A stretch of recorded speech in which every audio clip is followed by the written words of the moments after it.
صحابہ کرام کے بارے میں آپ جانتے ہیں، بڑی غربت کی زندگی گزار رہے تھے، لیکن صحابہ کے پاس ایسی دولت تھی جو دولت قارون کے خزانے میں بھی موجود نہیں تھی۔ میرے بھائیوں، کون سی دولت تھی؟ صحابہ کرام عبادت کرتے تھے، بڑے شوق سے کرتے تھے۔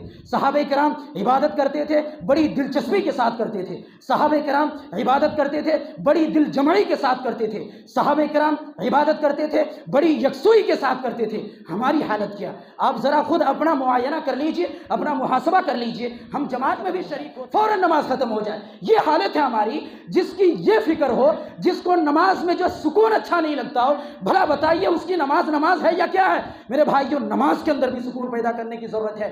نماز پڑھیں بالکل رغبت کے ساتھ۔ صحابہ کے بارے میں بیان کر رہا تھا، صحابہ کے اندر شوق اس قدر، تڑپ اس قدر کہ اس تڑپ نے، اس شوق نے بھوک کی شدت کو آڑے آنے نہیں دیا، رکاوٹ بننے نہیں دیا۔ میرے بھائیوں، صحابہ کے بارے میں آپ نے سنا ہوگا کہ صحابہ کرام جب بھی نماز کے بالکل صفوں میں جو کھڑے ہوتے تھے، بھوک اتنی لگی ہوتی تھی، بھوک کی شدت اتنی ہوتی تھی کہ بعض صحابہ کرام گر پڑتے تھے نماز کی حالت میں۔ اب ذرا تصور کیجیے، ہم میں سے کبھی کوئی گرا نماز کی حالت میں؟ بھئی نماز ویسے پڑھے گا تب تو کوئی کبھی ایسا واقعہ پیش آئے گا نہیں ہے۔ ہمیں تو فکر ہوتی ہے نماز فوراً ختم ہو جائے، عبادت سے جلدی ہم نکل جائیں، اپنا دامن جھاڑ کر کے جو نکل جائے فوراً۔ میرے بھائیوں، صحابہ کرام بڑی غربت کی زندگی گزار رہے تھے۔ صحابہ کرام بھوک کی شدت میں نماز میں مصروف ہوتے ہیں۔ امام کائنات کے بارے میں جو ایک صحابی رسول بیان کرتے ہیں، ان رسول اللہ صلی اللہ علیہ وسلم اذا صلی بالناس، امام کائنات جناب محمد رسول اللہ صلی اللہ علیہ وسلم جب اپنے ساتھیوں کو، اپنے صحابہ کو نماز پڑھاتے، یخر من الرجال من قامتهم فی الصلاۃ،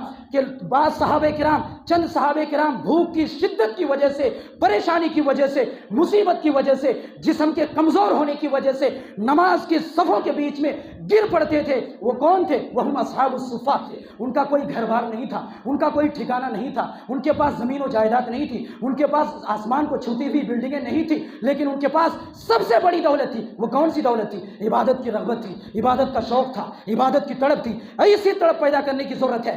آپ کے پاس اگر زمین و جائیداد ہو، بلڈنگ آسمان کو چھو رہی ہو، اس کے باوجود اگر عبادت میں رغبت نہیں ہے، یہ بلڈنگیں، اسی طریقے سے یہ زمین و جائیداد، دنیا کی تمام چیزیں، کوئی بھی چیز کام نہیں آ سکتی ہے۔ لیکن اگر آپ فقیر بھی ہوں، لاچار بھی ہوں، بے بس بھی ہوں، اس کے باوجود اگر آپ کے پاس وہ دولت ہے، عبادت کی تڑپ ہے، یقین مانی آپ کے پاس سب سے بڑی دولت ہے، آپ کے پاس سب سے بڑا سکون ہے۔ لہٰذا عبادت کے اندر جو تڑپ پیدا کرنے کی ضرورت ہے۔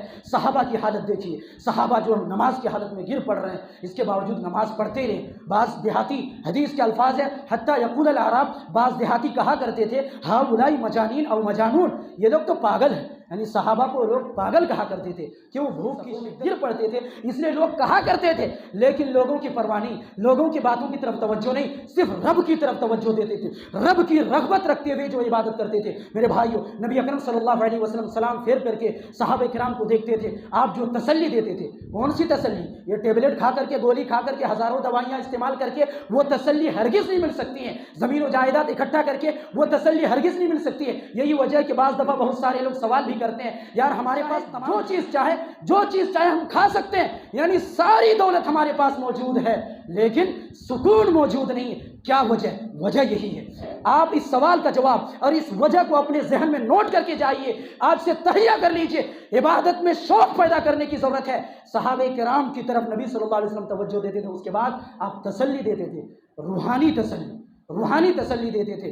لو تعلمون ما لکم عند اللہ، کہ میرے صحابیوں، میرے ساتھیوں، تمہارا کیا مقام ہے رب العالمین کے نزدیک۔ اگر تمہیں معلوم ہو جائے تو تمہیں جو ہے یہ جو فقر و فاقہ کی زندگی تم گزار رہے ہو، تم چاہو گے فقر و فاقہ میں مزید اضافہ ہو جائے، یعنی ہم لوگ بھوک ہی کی زندگی گزاریں، یہ تم لوگ چاہو گے اگر تمہیں معلوم ہو جائے رب کے پاس تمہارا کیا مقام ہے۔ یہ تسلی دیتے ہیں صحابہ کرام کو، کوئی فرق نہیں، بھوک کی طرف توجہ ہی نہیں جاتی، صرف رب کی عبادت میں لگے رہتے ہیں۔ میرے بھائیوں، ہم پیٹ بھر کر کے کھاتے ہیں، ہمارے پاس تمام چیزیں ہیں، لہٰذا رب کو منانے کی کوشش کیجیے، رب کو راضی کرنے کی کوشش کیجیے۔ رب جو بالکل روٹھ چکا ہے، اس رب کو منانے کی فکر کیجیے۔ سال یوں ہی ہمارا ضائع ہو رہا، ہمارے پاس وقت نہیں ہے، ہماری موت کی گارنٹی نہیں ہے، لہٰذا اپنی موت کی فکر کیجیے، آخرت کی فکر کیجیے۔ یہ تو دنیا ہے، دنیا کی جتنی چیزیں ہیں تمام چیزیں آپ کے پیچھے رہ جائیں گی، لیکن یہ نماز پڑھیں گے، یہ روزہ رکھیں گے، نبی کے فرمان پر عمل کریں گے، رب کو منانے کی کوشش کریں گے، یقین مانیں یہ تمام چیزیں، یہ تمام عبادتیں آپ کو قبر سے لے کر کے آخرت بلکہ حشر کے میدان میں